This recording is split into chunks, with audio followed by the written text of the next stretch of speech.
নমস্কার বন্ধুরা, সবাই কেমন আছেন? আপনাদের সবাইকে স্বাগত আমার নতুন একটি ব্লগে। সেদিন দিদার শেখানো রেসিপি নিয়ে বসে গিয়েছিলাম 7টা চালতা নিয়ে মোটামুটি মাস দুয়েকের চালতার আচারটা বা সেভ করতে। চালতাগুলোকে প্রথমে সুন্দর করে কেটে নিয়েছিলাম, কাটাটা খুব ঝামেলা, এই মিনি ব্লগে আর দেখালাম না, কখনো সময় পেলে ভালো করে দেখাবো। তারপরে নুন হলুদ দিয়ে একটুখানি সিদ্ধ করে নিয়ে এগুলোকে একটু থেতলে নিতে হয়, নাহলে ভিতরে না রসটা ঢোকে না। চালতা কিন্তু খুব হার্ড একটা ফ্রুট।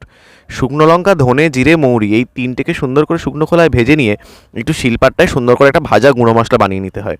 তারপরে কড়ায় তেল গরম করে নিয়ে তাতে ফোড়ন দিয়ে দিয়েছি 3 রকমের, দিয়ে তারপর চালতাগুলোকে দিয়ে দিয়েছি। বেশি কোনো ঝামেলা নেই। সর্ষে বাটা এটা দিলে না এই আচারের স্বাদটা একদম অন্যরকম হয়ে যায়।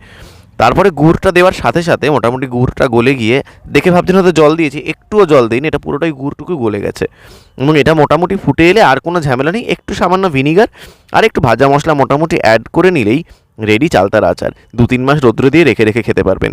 ভালো থাকবেন, ফলো করবেন, সাবস্ক্রাইব করবেন। Thank you very much.